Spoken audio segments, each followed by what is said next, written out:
कशा आहात मुलांनो? अभ्यास करतायत ना? करायलाच पाहिजे. आपण शेवटचा चॅप्टर पाहिला, युनिट्स अँड मेजरमेंट. टोटल ह्या चॅप्टरचे 17 लेक्चर्स घेतलेत.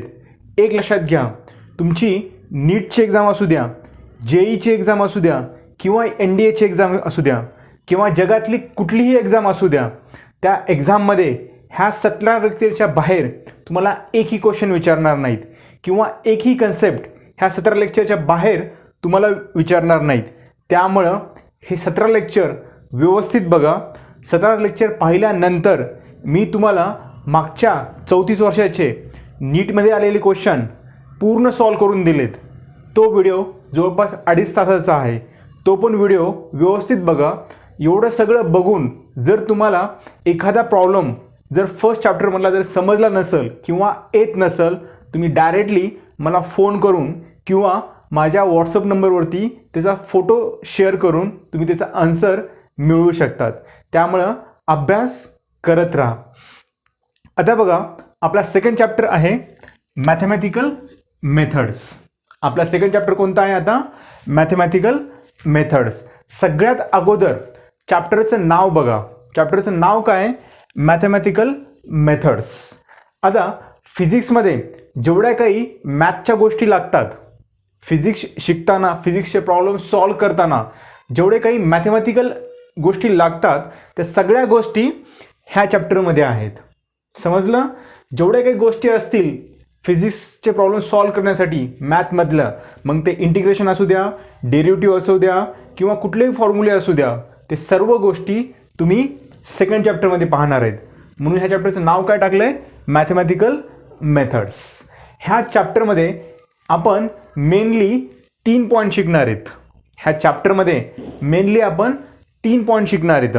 हे 3 पॉईंट पूर्ण फिजिक्सचा अभ्यास करण्यासाठी, पूर्ण नीटचा अभ्यास करण्यासाठी, जेईचा अभ्यास करण्यासाठी सर्वात इम्पॉर्टंट आहेत. समजलं? मग ते 3 पॉईंट कोणते आहेत बघा.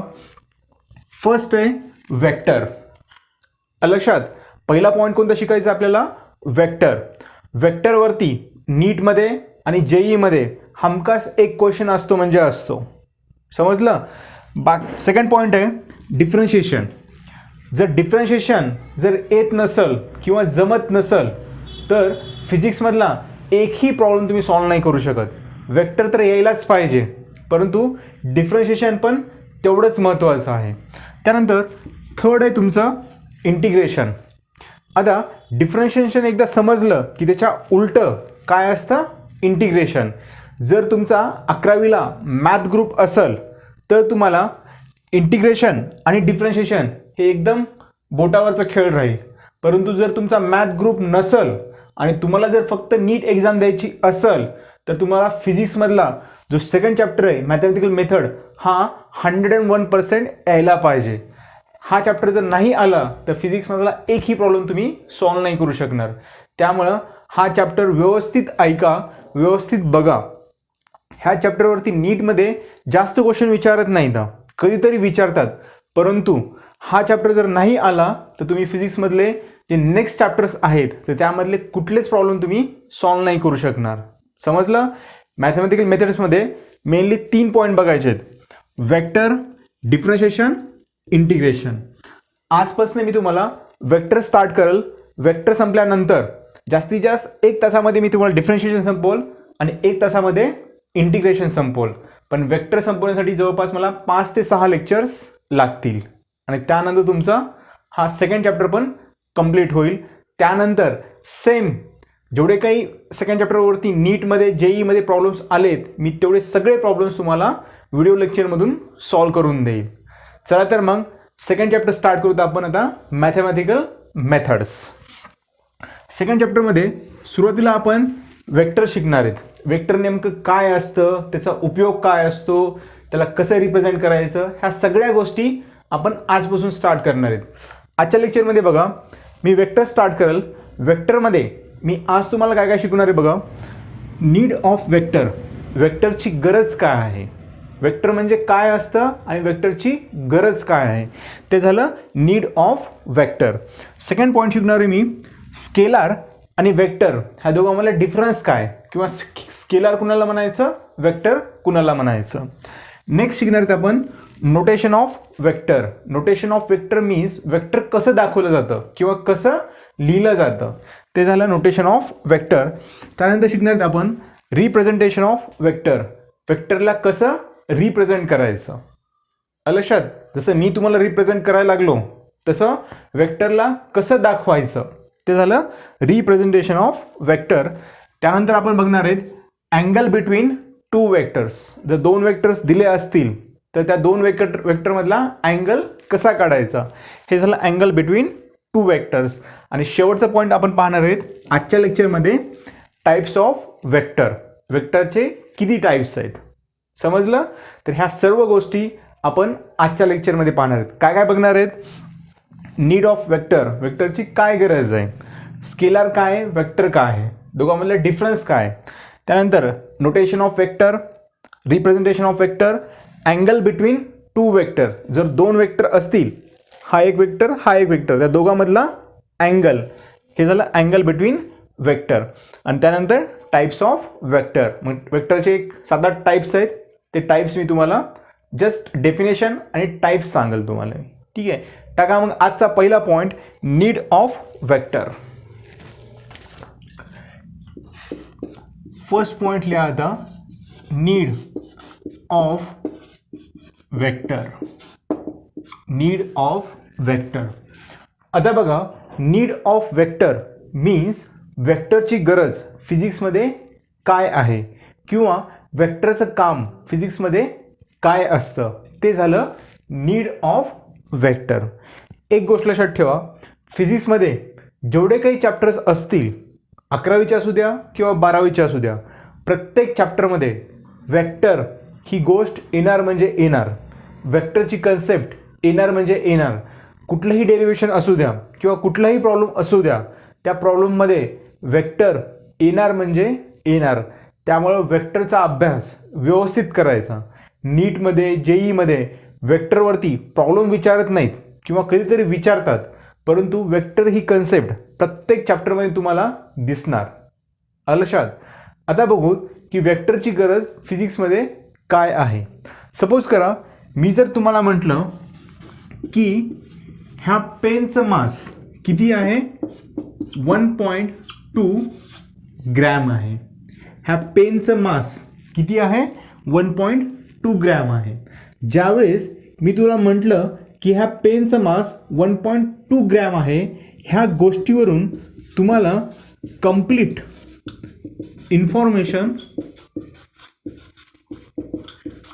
इन्फॉर्मेशन माहीत झाली. लक्षात. पेनचं मास किती आहे, 1.2 ग्रॅम. ह्या गोष्टीवरून तुम्हाला कंप्लीट इन्फॉर्मेशन माहीत झाले. ह्याच्यामध्ये बघा, मास ही तुमची फिजिकल क्वांटिटी आहे. त्यानंतर 1.2 हे तुमचं मॅग्निट्यूड आहे. आणि मॅग्निट्यूड कसं दाखवतो आपण, n. त्यानंतर जी मीन्स ग्रॅम, हे तुमचं युनिट आहे. आणि युनिट आपण कशाने दाखवतो, u. म्हणजेच कुठलीही फिजिकल क्वांटिटी आपण कशी दाखवतो, PQ = n × u, magnitude into unit. ठीक आहे, बरं. त्यानंतर लक्ष द्या, सपोज करा माझ्याकडे एक गाडी आहे आणि तुम्हाला जर म्हटलं की ही गाडी 10 मीटर/सेकंद वेलॉसिटीनं मूव्ह होत आहे. ही जी गाडी आहे, ही गाडी 10 मीटर/सेकंद वेलॉसिटीनं मूव्ह होत आहे. वेलॉसिटी = 10 मीटर/सेकंद. लक्षात. आता मला सांगा, ज्यावेळेस मी म्हटलं की ह्या गाडीची वेलॉसिटी 10 मीटर/सेकंद आहे, एवढं मी सांगितल्यानंतर तुम्हाला कंप्लीट इन्फॉर्मेशन भेटली का. जसं मी ज्यावेळेस म्हटलं की ह्या पेनचं मास 1.2 ग्रॅम आहे, ह्या गोष्टीवरून तुम्हाला कंप्लीट इन्फॉर्मेशन भेटली होती. परंतु ज्यावेळेस मी तुम्हाला म्हटलं की ह्या गाडीची वेलॉसिटी किती आहे, 10 मीटर/सेकंद आहे, ह्यावरून तुम्हाला कंप्लीट इन्फॉर्मेशन भेटली नाही आहे. ठीक आहे. मग तुम्ही म्हणताल सर कंप्लीट इन्फॉर्मेशन नाही भेटली म्हणजे काही नाही भेटलं. मला सांगा, ह्या गाडीची वेलॉसिटी आहे 10 मीटर/सेकंद, परंतु कुठल्या डायरेक्शनमध्ये, कोणत्या डायरेक्शनमध्ये, सरळ का इकडं का इकडं का वरी, डायरेक्शन भेटली का तुम्हाला, नाही भेटली. मीन्स जर तुम्हाला कंप्लीट इन्फॉर्मेशन पाहिजे असेल, वेलॉसिटीची जर कंप्लीट इन्फॉर्मेशन जर पाहिजे असेल तर तुम्हाला आणखी एक गोष्ट याच्यामध्ये ॲड करावी लागते, ती म्हणजे डायरेक्शन. समजलं? जर तुम्हाला कंप्लीट इन्फॉर्मेशन वेलॉसिटीमध्ये जर पाहिजे असेल तर तुम्हाला आणखी एक गोष्ट ॲड करावी लागते, ती म्हणजे डायरेक्शन. ठीक आहे. आता वेलॉसिटी ही एक फिजिकल क्वांटिटी आहे. 10 हे तुमचं मॅग्निट्यूड आहे, मीटर पर सेकंद हे तुमचं युनिट आहे. त्याचबरोबर तुम्हाला आणखी एक गोष्ट सांगावी लागते, ती म्हणजे डायरेक्शन. समजलं? लक्षात? ज्यावेळेस तुम्ही एखादी physical quantity magnitude, unit and डायरेक्शनमध्ये एक्सप्रेस करतात त्या क्वांटिटीला म्हणायचं वेक्टर क्वांटिटी. आणि ज्या क्वांटिटीमध्ये तुम्ही फक्त मॅग्निट्यूड आणि युनिट असं लिहितात त्यावेळेस त्या क्वांटिटीला म्हणायचं स्केलार क्वांटिटी. लक्षात? फिजिकल क्वांटिटी हे 2 टाईप्सचे आहेत. एक असते स्केलार की ज्याच्यामध्ये फक्त मॅग्निट्यूड आणि युनिट लागतं, आणि दुसरी फिजिकल क्वांटिटी असते वेक्टर की ज्याच्यामध्ये मॅग्निट्यूड लागतं, युनिट लागतं आणि डायरेक्शन पण लागतं. अशा क्वांटिटीला म्हणायचं वेक्टर क्वांटिटी. समजलं? नेक्स्ट पॉईंटला types of physical quantity. Types of physical quantity. समजलं? वेक्टरची गरज काय आहे? ज्यावेळेस तुम्हाला एखाद्या फिजिकल क्वांटिटीचं डायरेक्शन सांगायचं असेल किंवा डायरेक्शनमध्ये एक्सप्रेस करायचं असेल त्यावेळेस तुम्हाला वेक्टरची गरज लागते. नेक्स्ट पॉईंट लिहा आता, types of physical quantity.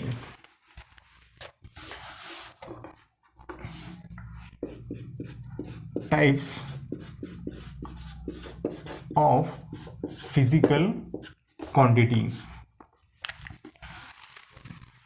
Types of physical quantity. सर्वात अगोदर what is mean physical quantity? The quantity which can be measured by an instrument is called as a physical quantity. ज्या क्वांटिटी आपण एखाद्या इन्स्ट्रुमेंटनं मोजू शकतो त्याला म्हणायचं फिजिकल क्वांटिटी. मग फिजिक्समध्ये खूप साऱ्या फिजिकल क्वांटिटी आहेत. कोणकोणत्या आहेत बघा? मास, त्यानंतर लेंथ, त्यानंतर टेम्परेचर, त्यानंतर टाईम, त्यानंतर वेलॉसिटी. अशा खूप साऱ्या फिजिकल क्वांटिटी येत आहेत. परंतु काही फिजिकल क्वांटिटी तुम्हाला एक्सप्रेस करण्यासाठी डायरेक्शनची गरज असते, आणि ज्या क्वांटिटीला एक्सप्रेस करण्यासाठी डायरेक्शनची गरज असते त्याला म्हणायचं vector physical quantity. Types of physical quantity. There are 2 types of physical quantity. Physical quantity किती टाईपच्या आहेत? 2 टाईपच्या. एकाला म्हणायचं स्केलार फिजिकल क्वांटिटी आणि दुसरीला म्हणायचं वेक्टर फिजिकल क्वांटिटी. फिजिकल क्वांटिटीचे 2 टाईप्स आहेत. जेवढ्या काय फिजिकल क्वांटिटी आहेत त्या 2 मध्ये डिवाइड केले जातात. एक असतं स्केलार फिजिकल क्वांटिटी, दुसरं असतं वेक्टर फिजिकल क्वांटिटी. आता बघू स्केलार फिजिकल क्वांटिटी मीन्स काय असतं. Definition. The physical quantity which have only means फक्त the physical quantity which have only magnitude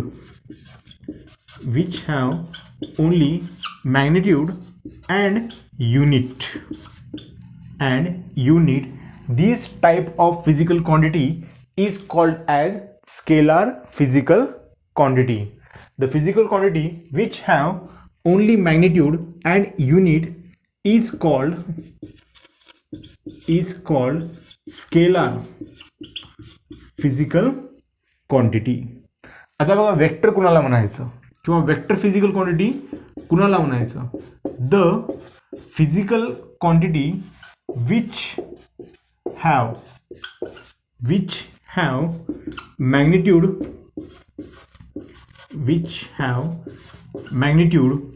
and units which have magnitude and units. Second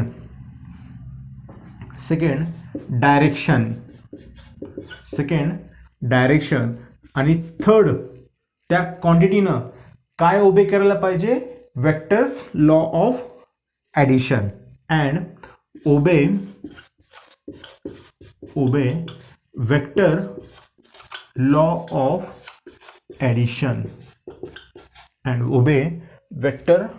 of addition समजलं. Scalar physical quantity कुणाला म्हणायचं, the quantity which have magnitude and units is called as the scalar physical quantity. Example बघा आता.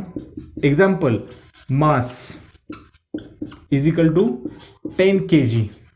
ठीक आहे, मासला कोणती quantity म्हणायचं, scalar physical quantity. कशामुळं, कारण मास एक्सप्रेस करण्यासाठी तुम्हाला मॅग्निट्यूड आणि युनिटची गरज पडते. लक्षात, तुम्हाला डायरेक्शनची गरज नाही पडत, म्हणून मासला कोणती क्वांटिटी म्हणायचं, स्केलर फिजिकल क्वांटिटी. नेक्स्ट बघा आता, टेम्परेचर जर मी म्हटलं की 2 डिग्री सेल्सिअस, टेम्परेचर एक्सप्रेस करण्यासाठी तुम्हाला डायरेक्शनची गरज पडते का, नाही पडत, म्हणून टेम्परेचर कशी क्वांटिटी झाली, स्केलर फिजिकल क्वांटिटी. ठीक आहे. नेक्स्ट बघा आता, वेक्टर फिजिकल क्वांटिटी किंवा vector, the physical quantity which have magnitude and units. त्यांना मॅग्निट्यूड पण असतं, युनिट्स पण असतं. त्या क्वांटिटीला डायरेक्शन पण असतं, and third, this quantity must obeys law of vector addition. त्या क्वांटिटीनं वेक्टरचे ॲडिशनचे लॉ ओबेज केले पाहिजेत. ठीक आहे. ज्या क्वांटिटी ह्या 3 गोष्टीमध्ये बसतील त्याच क्वांटिटीला काय म्हणायचं, वेक्टर फिजिकल क्वांटिटी. लक्षात, the quantity which have magnitude and units, direction and obeys vector law of addition. Example बघा आता. एक्झाम्पल, व्हेलॉसिटीमध्ये बघा, व्हेलॉसिटीला मॅग्निट्यूड आहे, युनिट पण आहे. त्यानंतर व्हेलॉसिटी एक्सप्रेस करताना तुम्हाला डायरेक्शन पण सांगावं लागते. ठीक आहे. त्यानंतर व्हेलॉसिटी ही vectors law of addition obey करते. मीन्स आता वेक्टर्स लॉ ऑफ ॲडिशन हे डिफरंट लॉज आहेत की जे लॉज एखाद्या क्वांटिटीनं ओबे करायला पाहिजे ज्यावेळेस तुम्ही ती क्वांटिटी ॲड करतात. एक्झाम्पल बघा आता. सपोज तुम्हाला म्हटलं 10 किलोग्रॅम प्लस 10 किलोग्रॅम, तुम्ही काय म्हणताल, 20 किलोग्रॅम. कुणीही सांगतं 10 किलोग्रॅम प्लस 10 किलोग्रॅम किती, 20 किलोग्रॅम. परंतु तुम्हाला जर म्हटलं की एक गाडी आहे, तिची वेलॉसिटी आहे 10 मीटर पर सेकंद आणि दुसरी गाडी आहे, तिची वेलॉसिटी आहे 10 मीटर पर सेकंद, मग दोघांची मिळून वेलॉसिटी किती झाली असं जर म्हटलं तर लगेच तुम्ही 10 + 10 20 नाही करायचं. ठीक आहे. का 20 नाही करायचं, कारण ज्या वेक्टर क्वांटिटी असतात त्या ॲड करण्यासाठी एक लॉज असतात. ज्या वेक्टर क्वांटिटीज आहेत तुम्ही त्या डायरेक्टली ॲड नाही करू शकत. 10 + 10 20 असं नाही करू शकत. जसं स्केलर क्वांटिटीमध्ये 10 किलोग्रॅम प्लस 10 किलोग्रॅम तुम्ही 20 किलोग्रॅम म्हणत असतात, तसं वेक्टर क्वांटिटी ह्या तुम्ही डायरेक्टली ॲड नाही करू शकत. त्या ॲड करण्यासाठी एक स्पेशल लॉज असतात, त्या लॉजप्रमाणेच तुम्हाला त्या ॲड करावं लागतात. लक्षात, ते लॉज ज्या क्वांटिटी फॉलो करतील त्याच फक्त वेक्टर क्वांटिटी असतात. समजलं. त्या क्वांटिटीनं मॅग्निट्यूड असायला पाहिजे, युनिट असायला पाहिजे, त्या क्वांटिटीला डायरेक्शन असायला पाहिजे आणि त्या क्वांटिटीनं वेक्टर्स लॉ ऑफ ॲडिशन ओबे करायला पाहिजे. तरच त्या क्वांटिटीला काय म्हणायचं, वेक्टर फिजिकल क्वांटिटी. ठीक आहे. आता म्हणताल की सर की जेवढ्या काही क्वांटिटी ह्याला डायरेक्शन आहे मग त्या सगळ्या वेक्टर क्वांटिटी आहेत का, तसं नसतं. त्या क्वांटिटीला मॅग्निट्यूड असायला पाहिजे, युनिट असायला पाहिजे, डायरेक्शन असायला पाहिजे आणि त्यांनी vectors law of addition follow करायला पाहिजे. जर वरच्या 2 गोष्टी असतील आणि खालची तिसरी गोष्ट जर ते फॉलो करत नसतील तर त्या क्वांटिटी वेक्टर क्वांटिटी नसतात. खाली एक स्टेटमेंट लिहून घ्या की जे नीट एक्झाममध्ये आलं आहे. स्टेटमेंट काय लिहितो बघा आता.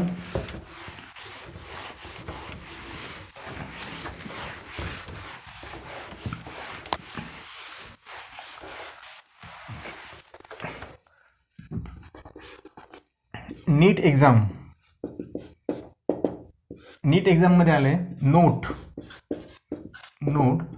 All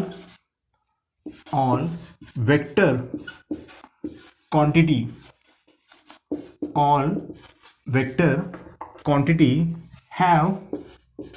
have direction. All vector quantity have direction, but all direction quantity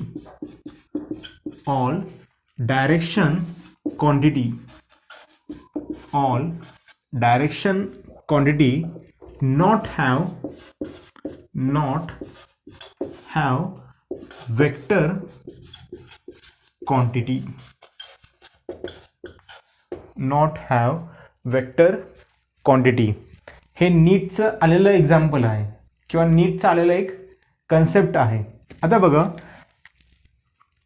vector quantity कुणाला म्हणायचं? ज्यांना मॅग्निट्यूड आहे, युनिट आहे, डायरेक्शन आहे आणि ज्या क्वांटिटी लॉ ऑफ ॲडिशन ह्या फॉलो करतात त्याला म्हणायचं vector quantity.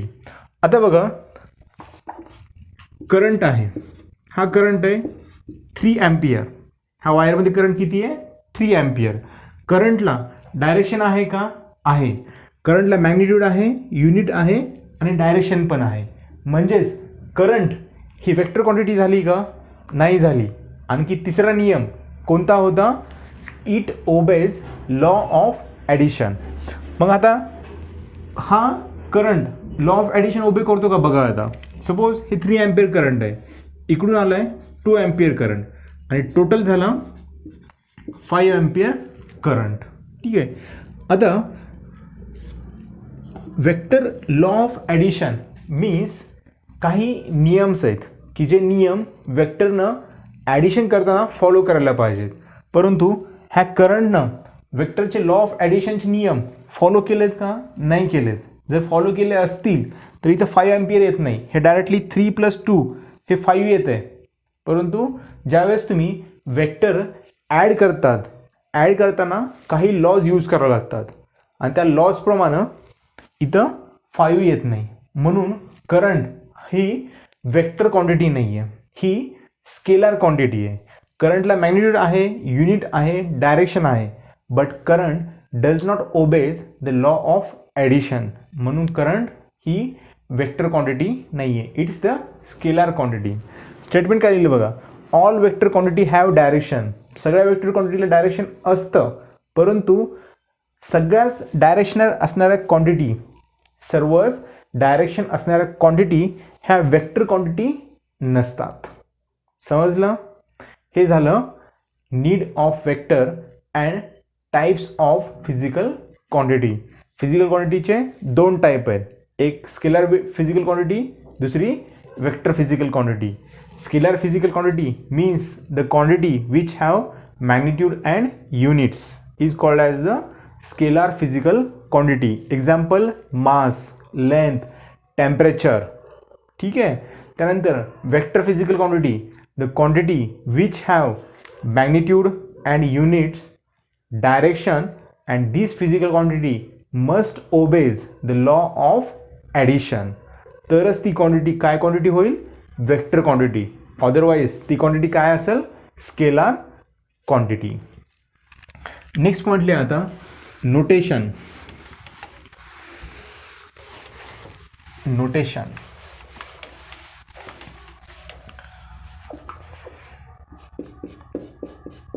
Notation of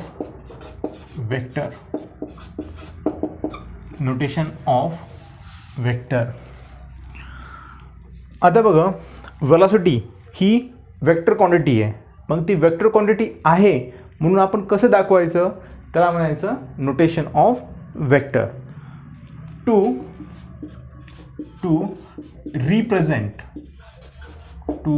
represent physical quantity as vector quantity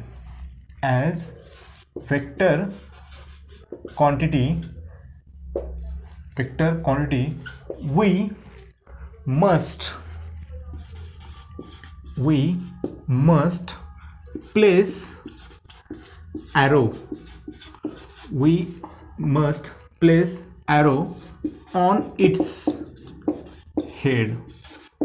on its head आता कुठलीही फिजिकल क्वांटिटी ही जर वेक्टर क्वांटिटी असेल आणि ते जर तुम्हाला दाखवायचं असेल तर त्या क्वांटिटीच्या वर काय प्लेस करावा लागतो ॲरो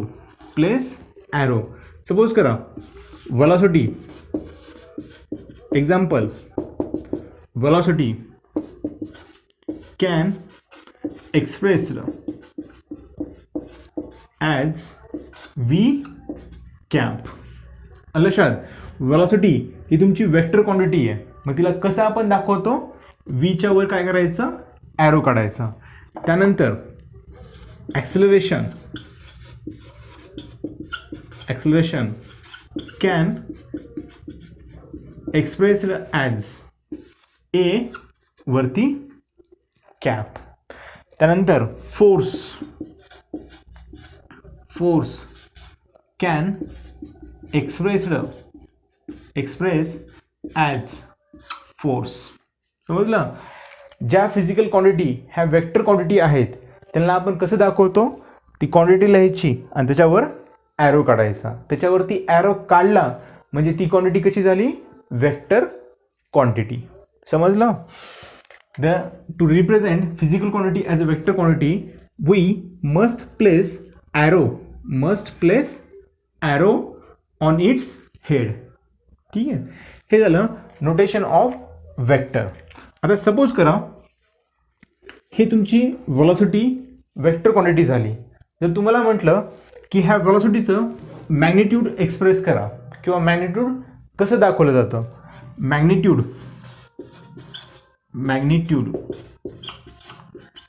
कॅन एक्सप्रेस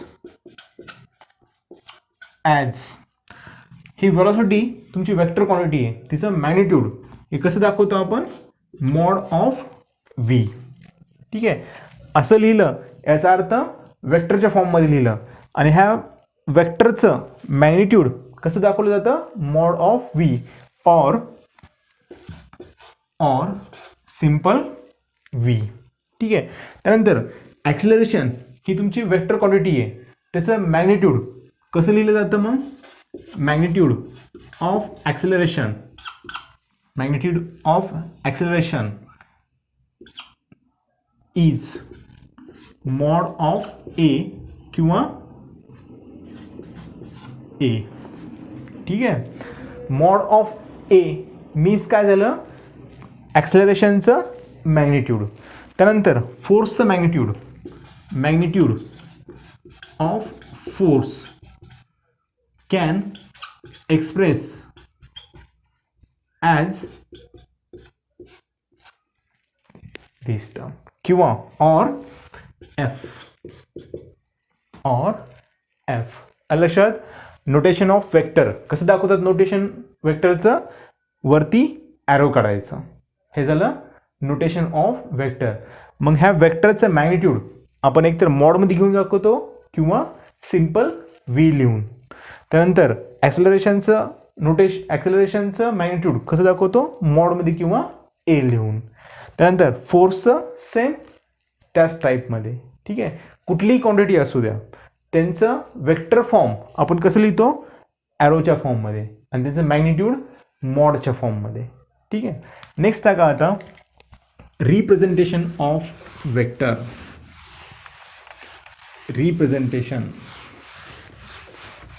नेक्स्ट म्हटलं आता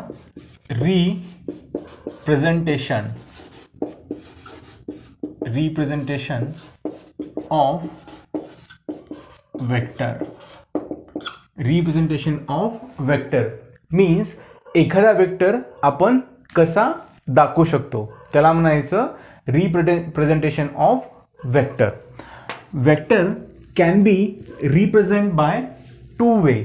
आपण वेक्टर दोन वेने दाखवू शकतो. वेक्टर कॅन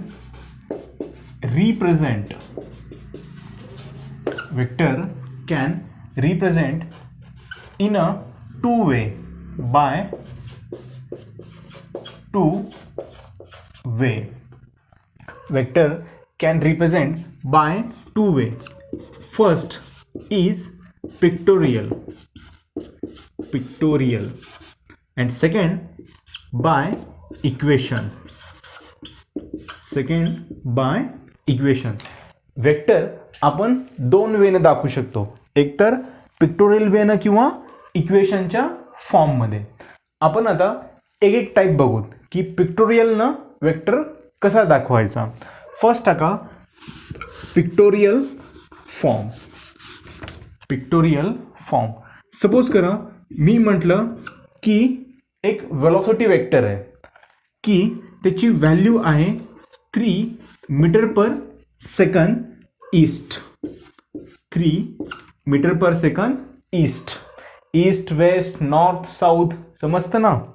ईस्ट मीन्स इकडं असतं, त्यानंतर वेस्ट इकडं असतं, नॉर्थ म्हणजे उत्तर वरती असतो आणि साऊथ खाली असतो.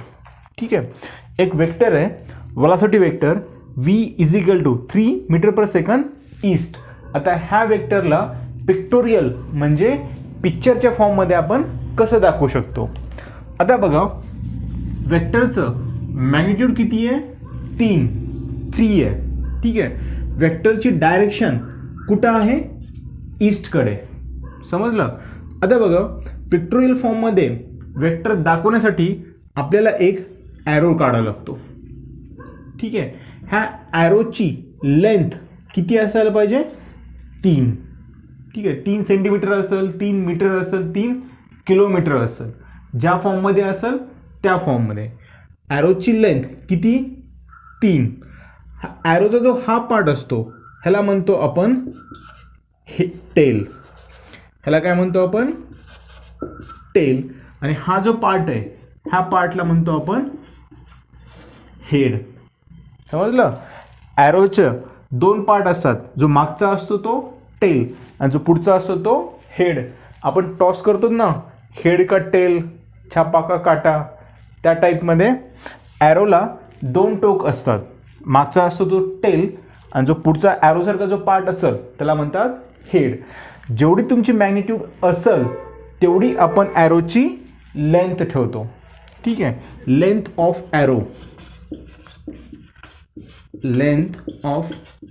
Arrow equal to magnitude.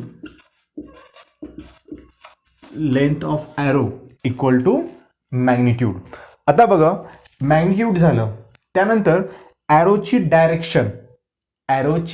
Direction काय दाखवतं, जे तुमचं वेक्टरची डायरेक्शन असेल तीच तुमच्या ॲरोची डायरेक्शन दाखवतं.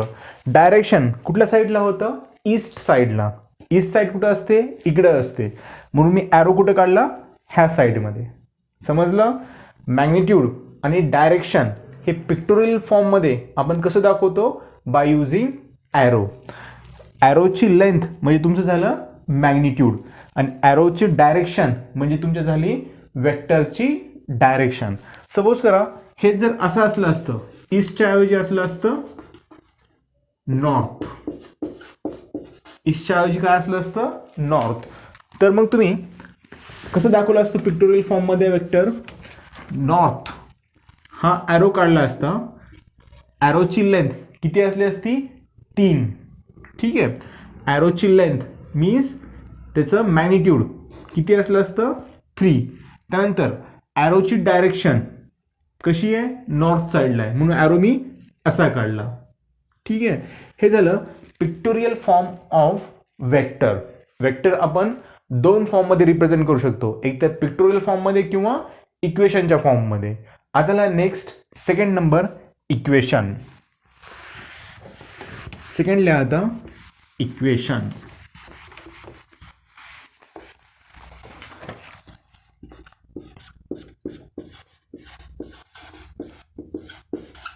Equation.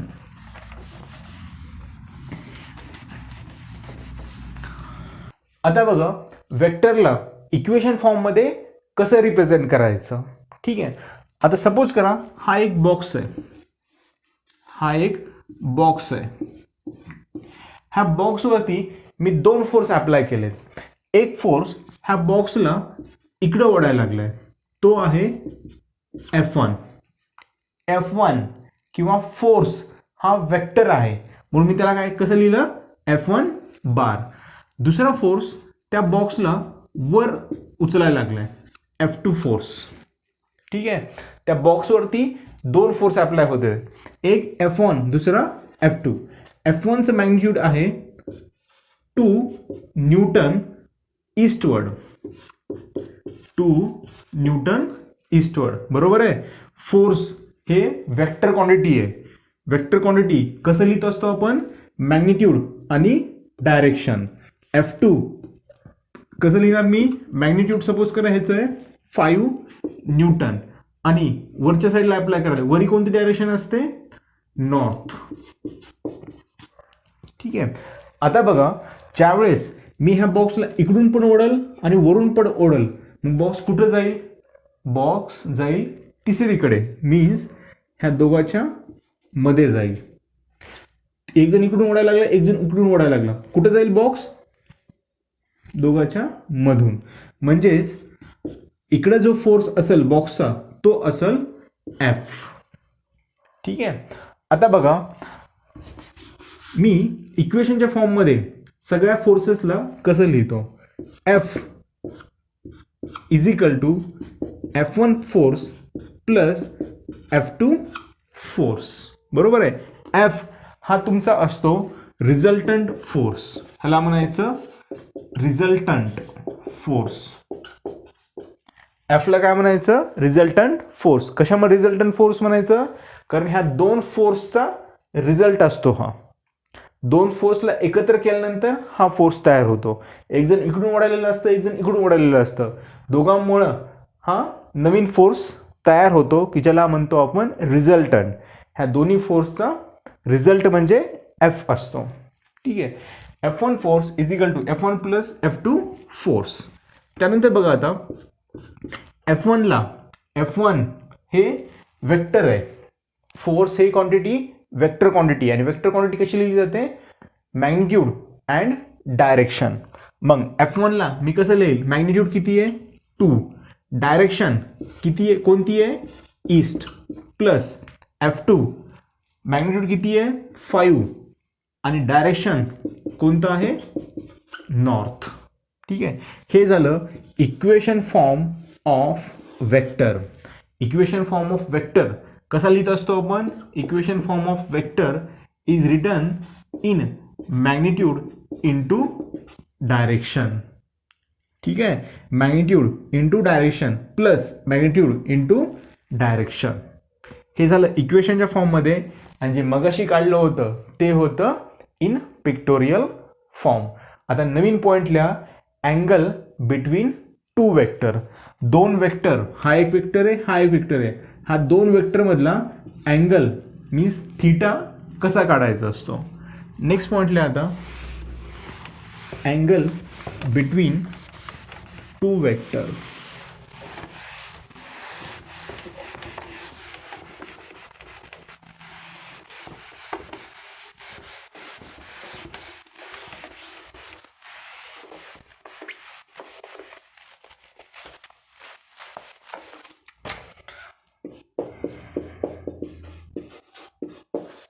angle between two vector. ठीक आहे, आता तुमच्याकडे दोन वेक्टर असतील, suppose A vector and B vector. ह्या दोन वेक्टर मधला अँगल कसा काढला जातो किंवा दोन वेक्टर मधला अँगल किती असतो. आता दोन वेक्टर मधला अँगल काढण्यासाठी काही रूल्स आहेत, ते रूल्स आपण बघू, त्यानंतर एक्झाम्पल्स घेऊ. फर्स्ट रूल काय बघा, when we rotate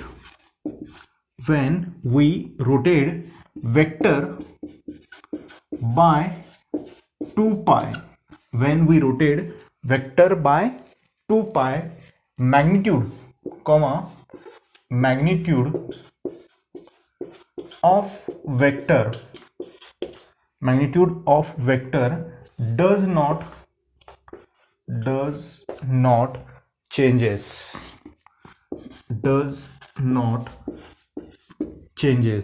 आलं लक्षात. सपोज करा हा वेक्टर आहे, हा वेक्टर सपोज हा वेक्टर ए आहे.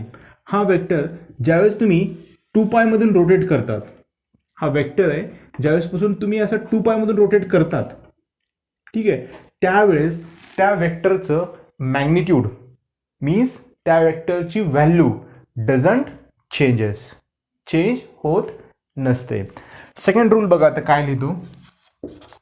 The angle between two vector, कोणत्याही दोन वेक्टर मधला angle, the angle between two vector always between 0 less than equal to 180 degree. The angle between two vector is always 0 to 180 degree. दोन vector मधला angle नेहमी 0 पेक्षा जास्त किंवा 180 पेक्षा कमी असतो. 180 पेक्षा जास्त वेक्टर मधला अँगल नसतो किंवा 0 पेक्षा कमी दोन वेक्टर मधला अँगल नसतो. सपोज करा हे एक वेक्टर आहे, वेक्टर ए, आणि दुसरा वेक्टर आहे बी, वेक्टर बी. ह्या दोन वेक्टर मधला जो अँगल असेल थीटा, हा अँगल नेहमी 180 पेक्षा कमी असेल किंवा 0 पेक्षा जास्त असेल. 180 पेक्षा जास्त कधी नसणारे किंवा 0 पेक्षा कमी कधीच नसणारे. समजलं. थर्ड लिहा आता. Vector can shift parallelly. Third टाका आता. Third rule, vector can shift parallelly. Vector can shift parallelly means काय. सपोज हा वेक्टर आहे, वेक्टर ए, ठीक आहे, मी पिक्टोरियल फॉर्म मध्ये दाखवायला लागलो. वेक्टर ए, वेक्टर एचं मॅग्निट्यूड किती असतं, ए. ह्या ॲरोची लेंथ म्हणजे त्या वेक्टरचं मॅग्निट्यूड असतं. ॲरोची डायरेक्शन म्हणजे त्या वेक्टरची डायरेक्शन असते. Vector can shift parallelly means काय, हा वेक्टर मी पॅरलली शिफ्ट करू शकतो. हा वेक्टर मी पॅरलली शिफ्ट करू शकतो. इथं वाटलं इथं घ्या, तुम्हाला इथं वाटलं तिथं नको वाटलं इथं घ्या. वेक्टर कॅन शिफ्ट पॅरलली कुठं पण. इथं नको वाटलं इथं घ्या,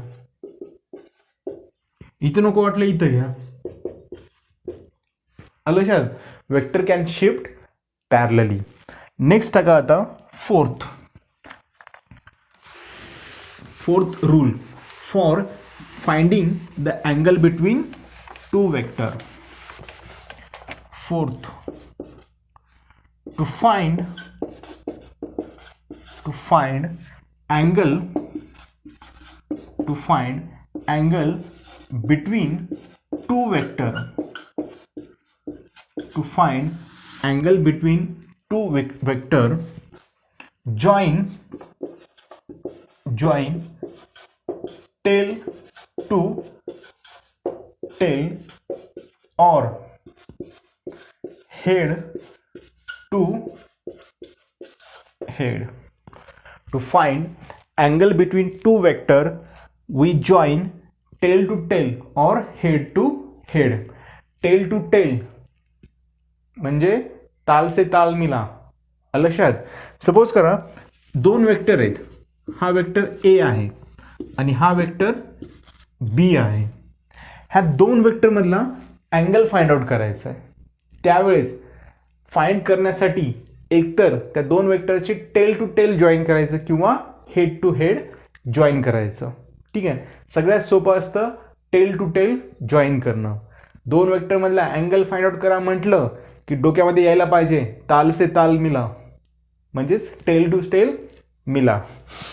हा वेक्टर ए आहे, त्याचा टेल इथं आहे, इथं त्याचा हेड आहे. ठीक आहे, इथं टेल आहे, इथं हेड आहे.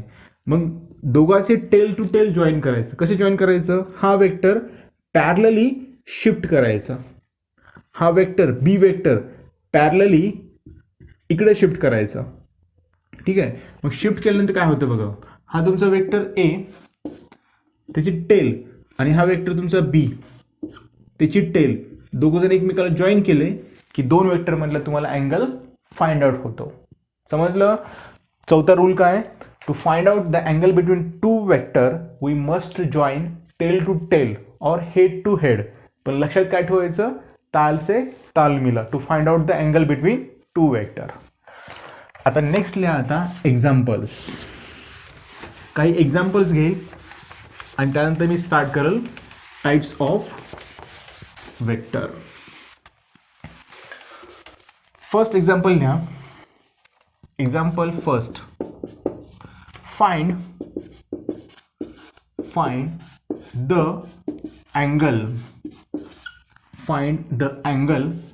Between two vector. Find the angle between two vector. आता फर्स्ट एक्झाम्पल बघा. अँगल फाइंड आउट करण्याच्या अगोदर एक गोष्ट मी रिवाइज करेल. कोणती बघा. हा तुमचा 0 डिग्री. ठीक आहे, इथून तुम्ही इथं गेलात, हा झाला तुमचा 90 डिग्री. ठीक आहे, त्यानंतर तुम्ही इथून इथपर्यंत मोजलात, हा झाला तुमचा 180 डिग्री. समजला? हा किती झाला तुमचा? 90 डिग्री. त्यानंतर इथून इथपर्यंत किती झाला? 180 डिग्री. त्यानंतर इथून इथपर्यंत म्हणजे इथून असंच इथपर्यंत किती अँगल झाला तुमचा? 270 डिग्री. आणि हा पूर्ण अँगल किती डिग्रीचा असतो? 360 डिग्री. समजलं? हा अँगल किती असतो? हा अँगल किती असतो? 90 डिग्री. पूर्ण हा अँगल म्हणजे इथून इथपर्यंत 180 डिग्री, इथून इथपर्यंत 270 डिग्री, आणि हा पूर्ण सर्कल किती डिग्रीचा असतो? 360 डिग्री. समजलं? 90 डिग्री, 180 डिग्री, 270 डिग्री आणि 360 डिग्री. हे तुम्हाला बेसिक मॅथमध्ये मी शिकवलं आहे. Find the angle between two vector. First example बघा आता. Suppose this is A vector, this is B vector, and this is angle 250 degree. Then find out the angle between A and B. Find out the angle between two vector, that is A and B. ठीक आहे. आता म्हणताल की हा A vector आहे, हा B vector आहे, दोघांमधला angle 250 degree टाकून मोकळं होताल. पण एक रूल मी सांगितला होता. The angle between two vector must be between 0 degree to 180 degree. दोघांमधला अँगल 0 डिग्री टू 180 डिग्रीमध्येच असायला पाहिजे. हा किती आहे? 250 आहे, म्हणजे हा अँगल नसणार आहे. ठीक आहे. आता बघा, पूर्ण सर्कल किती डिग्रीचा असतो? 360 डिग्रीचा. ठीक आहे, म्हणजेच हा जर 250 असेल तर मग हा राहिलेला किती डिग्री असेल? Angle between two vector is equal to 360 degree minus 250 degree. किती येतं मग? हे येतं 110 डिग्री. समजलं? सेकंड एक्झाम्पल घ्या आता.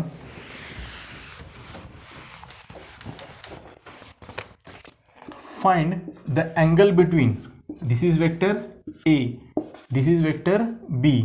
ठीक आहे, हा इथला अँगल आहे 300 degree. Find the angle between A and B. मग कसं काढणार? Angle between 360 degree minus 300 degree is equal to येतं 60 डिग्री. लक्षात, angle between two vector never be greater than 180 or never be less than 0 degree. मग पूर्ण कितीचा असतो? 360 डिग्रीचा असतो. ठीक आहे, त्याच्यामधून 300 मायनस केलं की आपल्याला कुठला अँगल भेटतो? इथला अँगल भेटतो. आता लिहा फोर्थ एक्झाम्पल. ठीक आहे, आता सपोज करा हा वेक्टर आहे, वेक्टर ए. ह्या वेक्टरचा हॉरिझॉन्टल लाईनसोबतचा अँगल आहे 120 डिग्री. त्यानंतर एक दुसरा वेक्टर आहे, वेक्टर बी. ठीक आहे, find angle between vector A and vector B. दोन वेक्टरमधला अँगल फाइंड आउट करायचा आहे. मग आता कसं करणार? दोन वेक्टरमधला अँगल कसा फाइंड आउट करणार? आता लक्ष द्या, हा वेक्टर ए आहे. हा वेक्टर एनं हॉरिझॉन्टल लाईनसोबत किती अँगल तयार केला आहे? 120 डिग्री. आणि हा वेक्टर आहे बी. आता ह्या दोन वेक्टरमधला अँगल फाइंड आउट करायचा आहे. मग कसा करायचा बघा. हा वेक्टर तुमचा ए, वेक्टर हा तुमचा आहे वेक्टर बी, हा तुमचा आहे वेक्टर बी.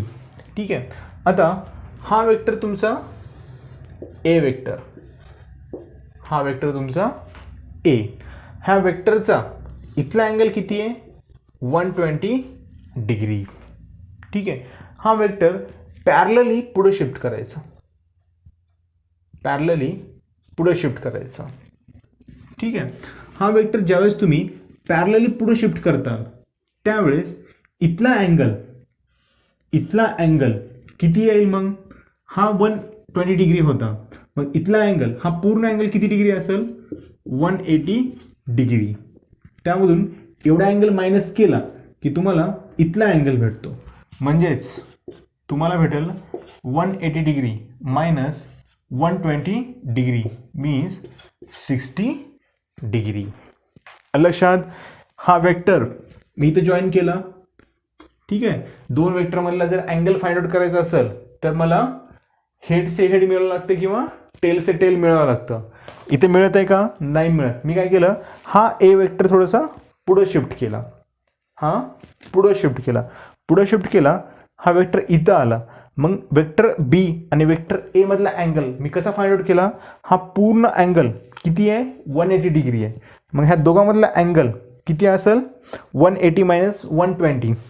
इथला अँगल मी मायनस केला म्हणजे मला इथला अँगल भेटतो. तो किती आला? 60 डिग्री. ठीक आहे, हे असं करायचं असतं, find out the angle between two vectors.